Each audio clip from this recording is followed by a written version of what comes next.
স্বাধীনতা দিবসে বিশেষ মিষ্টি নদিয়ার শান্তিপুরে। স্বাধীনতা দিবসের দিনে দেদার বিকোচ্ছে স্বাধীনতার সন্দেশ মিষ্টি। এই সন্দেশ তৈরি হয়েছে ভারতীয় জাতীয় পতাকার অনুকরণে। জাতীয় পতাকার গেরুয়া, সাদা, সবুজ তিনটে রঙই পাওয়া যাবে এই সন্দেশে। তবে সবকটি রঙই ভেষজ। সন্দেশের গেরুয়া রঙের অংশে পাওয়া যাবে কমলা লেবুর স্বাদ, সাদা অংশে পাওয়া যাবে আনারসের স্বাদ, আর সবুজ অংশে পাওয়া যাবে বাংলার কাঁচা আমের স্বাদ। সব মিলিয়ে স্বাধীনতার মিষ্টি তিন রকমের স্বাদ একটা মিষ্টিতেই মেটাবে বলে দাবি মিষ্টির কারিগরের। ক্রেতা নতুন স্বাদের সন্দেশ পেয়ে ভিড় জমিয়েছেন দোকানে। জাতীয় পতাকার যে তিনটে কালার দেওয়া হয়েছে, একটা হচ্ছে আপনার গাজর পেস্ট করে রং দেওয়া আছে এবং গাজরের মধ্যে আছে কিছুটা, আর একটা তো সাদা যে নর্মাল সন্দেশ হয় সেটা ক্ষীর, হ্যাঁ ক্ষীর দিয়ে সন্দেশ করা।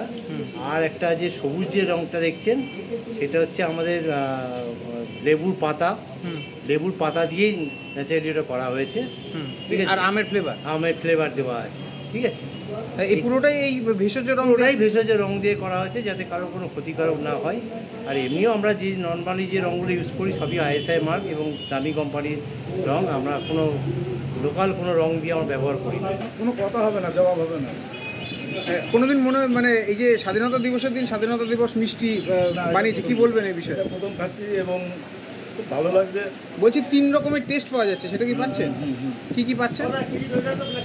আমের পাওয়া যাচ্ছে, আনারসের পাওয়া যাচ্ছে, আর এইটা কমলা লেবু ফ্লেভার পাওয়া যাচ্ছে।